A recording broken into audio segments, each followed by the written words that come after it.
With that, we welcome in our first guest, the foremost authority on preseason college football, Phil Steele, a guy who writes 2-page reports for all 128 Division I college football programs and still has time to eat dinner and sleep. Phil, welcome to BYU Sports Nation. Hey, good to talk to you guys. And how'd you sneak the cameras in over here? I didn't even see you guys setting up this morning. Yeah, wait a minute. The author of Phil Steele's College Football Preview. You're the guy that a lot of people say, hey, he writes the Bible on college football. Phil, how did that journey begin to where you are today? Well, I was writing a football newsletter about 25 years ago, and what I would do is run out and buy all the preseason magazines when they came out. And they just never had enough information for me. As you know, reading the magazine, we're not like the other ones. I just have information on top of information. You want pretty pictures, you want articles about players and things, go to somebody else's magazine. But if you want 128 media guides basically rolled into one, all the information on the same page on every team, and we get the same amount of coverage of a team like UL Lafayette as we do to teams like Notre Dame and Alabama. You know where the starting left tackle is on every page. You know if a score happened 3 years ago, you know exactly where to look on the page. If you want to know what a team's rushing number was 4 years ago, you know the exact spot to look on the page.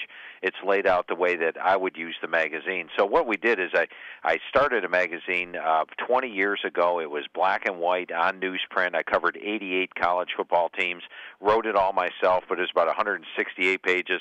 Now we're up to 352 pages. Oh, this thing's like a book when you get it. Full color naturally, as opposed to the one cover like it was back 20 years ago. It's now up to all the different regional covers here in our 20th year, and it's really been a labor of love. A lot of hours invested in it, big staff that works for me, and they all invest a lot of hours as well. So what goes into actually making this year's edition, Phil? Well, I start writing it right as soon as the season is over. In fact, once those Thanksgiving Day games end and some of the teams' seasons have finished, we're already compiling all the stats and triple-checking them to what the school has, the conference has, the NCAA has. I start writing some of the teams then. I actually go through 3 different write-throughs for every team. I do one in December and January, then I do a pre-spring one, and then I do a post-spring write-through.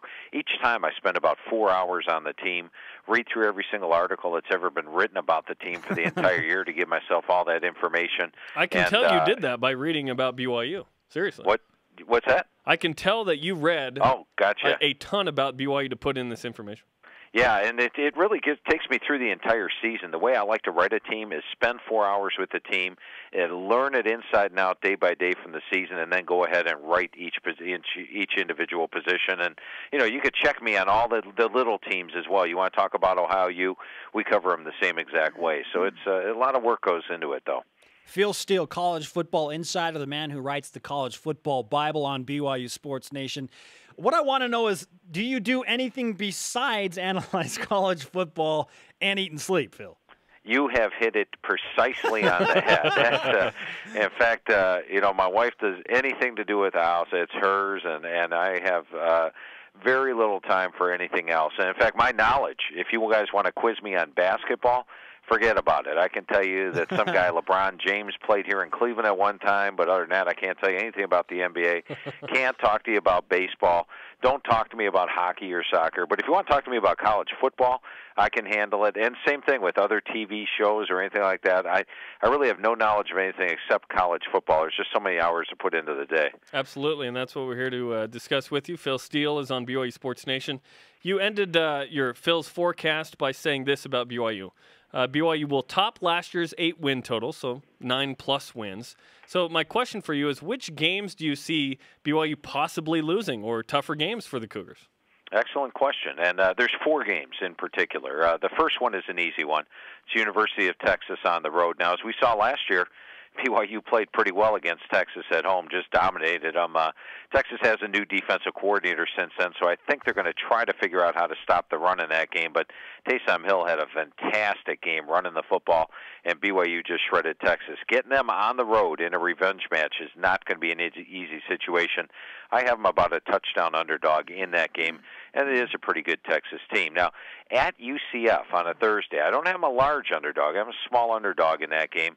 UCF has, they've got, despite losing Bortles and some key players on the defense, to me they're the best team in the AAC this year.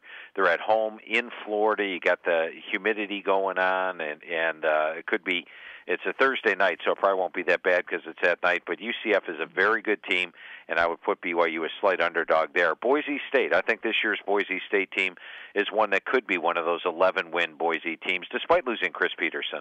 I think playing on the blue turf is always tough, and that's a game where I have a slight underdog. And then one toss-up game, which might surprise you guys, it's California on the road. When I look at the talent California has, yeah, they lost a bunch of guys who left early for the NFL, but I think some of those guys were sort of pushed out the door anyway. They have talent on the defense. They have talent on the offense.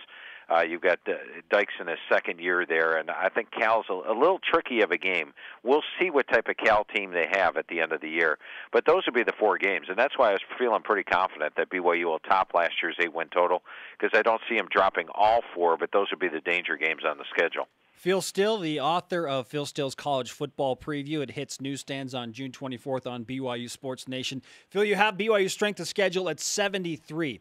I feel like if the Cougars win 10 games and can string together a couple of wins against the likes of Texas, Houston, Boise State, and Central Florida, they can be a top 25 team, which is really the only indicator of national prominence for BYU as an independent. What kind of a shot do you feel BYU has to make this a special season with their schedule?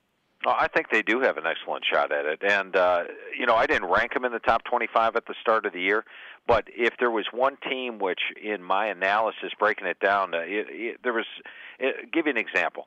With BYU this year, in the front of my magazine, I have all the individual units ranked, quarterbacks, running backs, receivers, offensive line, defensive line, linebackers, defensive backs, special teams.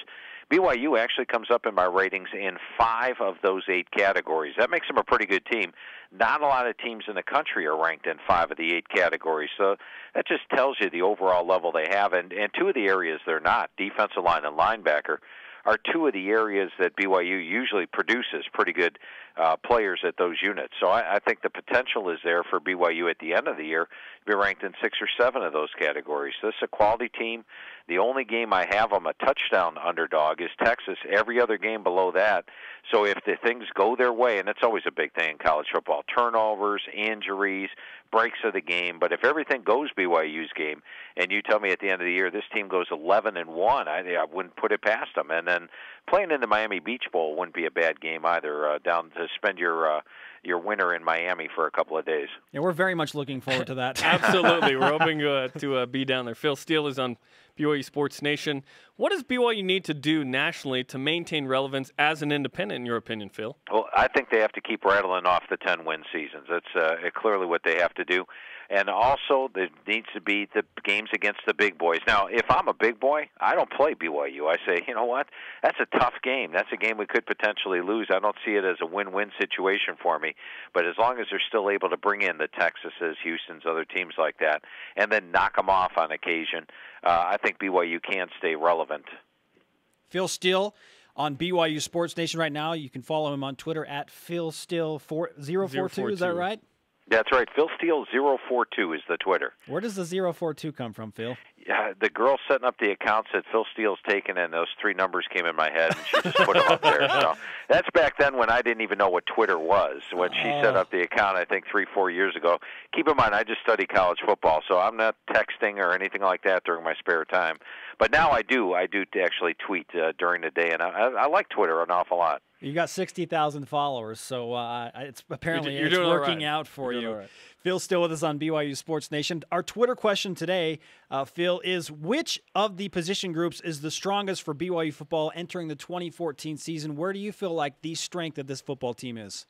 Well, I'll give you the 5 positions that I have them ranked. I got them with the number 37 defensive backs in the country, and BYU usually finishes in the top 25 of my past rankings. It's up there, didn't quite make it. Running backs, I got him number 27. I'm really high on Jamal Williams. Yeah. Love watching this guy run the football. He alone, it makes them up there, but there's good depth there at the running back spot. I like Algernon Brown. I think Algie can step in there, have a good year. Adam Hines capable. So the running back core is solid. Quarterback, Taysom Hill, I think he'll improve his accuracy. We know he's a dangerous runner. Another year running the offense. I've got them as the number 17 quarterbacks in the country. Wide receivers, how about number 21? Yes, wow, offense gone.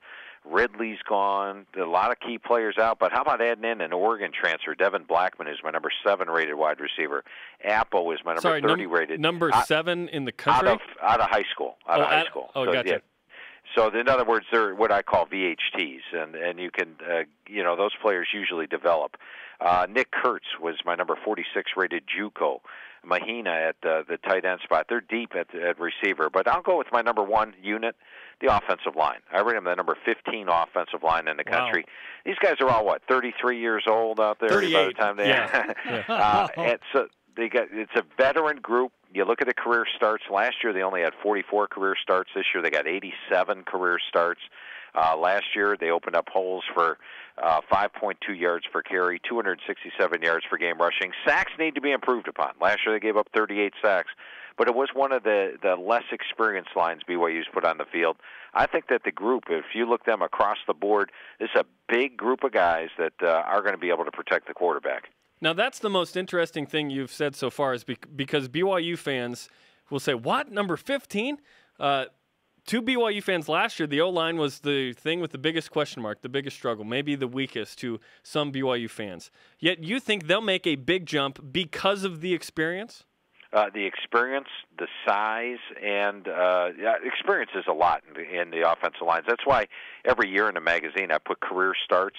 Mm-hmm. And if you go back, and I've got a database taking me back like 22 years of career starts, you can see teams that have a big upgrade in the amount of career starts usually upgrade. And BYU's produced some quality offensive lines in the past. Of course, I think at times last year some of the sacks might have been Taysom Hill holding onto the ball a little long. Mm-hmm. Another year experience for him. If he gets rid of the ball a little bit quicker, the sack total drops down a little.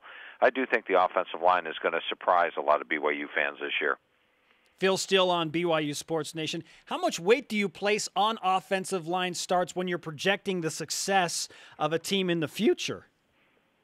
I do 9 different sets of power ratings. The offensive line starts are probably factored into 3 or 4 of those 9 sets of power ratings. And then when I play all the 9 different power ratings into the schedule, generally what you get is 9 different types of results, from projected wins and losses.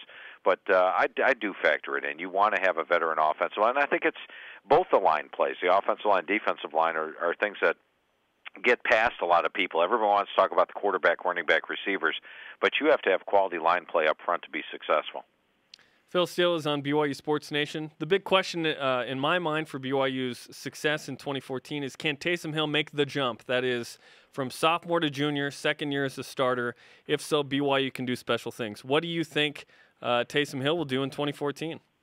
As mentioned, I'm pretty bullish on Hill. I've got him rated as number 17 quarterback unit. It's not because of the backups. The backups are lightly experienced. But look at what Hill did the first 3 games last year. He hit 35% of his passes. Ugh. He did complete 60% of his passes over the last 10 games. Now, generally, what I see out of quarterbacks is when somebody does improve like that from the first start or the start of the year to the end, they're picking up things. The game's starting to slow down. Reading defense is better. I do think we'll see him above the 54% completion, more towards the 60 that he had the last 10 games, if not above that 60. We know he's a dangerous runner, but I don't think Taysom Hill is going to be like they had a couple years ago when they had Riley Nelson at quarterback. I think that Hill has the potential to get there as a passer, and like the progression I saw last season. Phil, I have a question for you in regards to when you go to publication and when your deadlines are due. Like BYU has become transfer U all of a sudden. They get Jordan Leslie from UTEP, an accomplished receiver. Harvey Jackson, a safety from Nebraska. Keanu Nelson, a transfer from Stanford. Did those happen before or after your magazine went to press, and does that change your outlook on BYU at all? I had all those guys in the magazine. The Leslie pickup was sort of late in the publication process, but that's a significant one because Leslie, of course, led UTEP in receptions last year, 973 yards, 13.1 yards per carry. all three of those guys made my magazine pages, and I could probably thank the NFL draft for that. They pushed the draft back, so I pushed the release of my magazine. And now we used to release around the start of June. I still had like 3 weeks to go in my writing, and other magazines were starting to say, "Hey, we're out and published." So I think we're the latest magazine this year, the most current magazine this year. It actually hits the newsstands June the 24th in the bookstores. But if any of your listeners out there would be interested in picking up a copy, and like I said earlier, 352 pages. This thing's like a book, like getting 128 media guides rolled into one. You can go to philsteele.com right now. That's STEELE. Go to philsteele.com. Order your magazine. I'm expecting the truckload. I keep looking out the window. It should come in here any day now. As soon as we get the magazines coming in, we're going to ship them right out to you. You'll have them in your hands well before the magazine actually hits the newsstand. So go to philsteele.com to order your copy today. I have pre-ordered mine, so we appreciate the time, Phil. Thanks for the insight. Thank you for giving us Christmas in June, Phil. Hey, it was great talking football with you, and we ought to do this more often, especially with the big Sirius network there on 143. Absolutely. Nice plug. Thanks, Phil. All right, have a good one, guys. Great talking football with you. Thank you.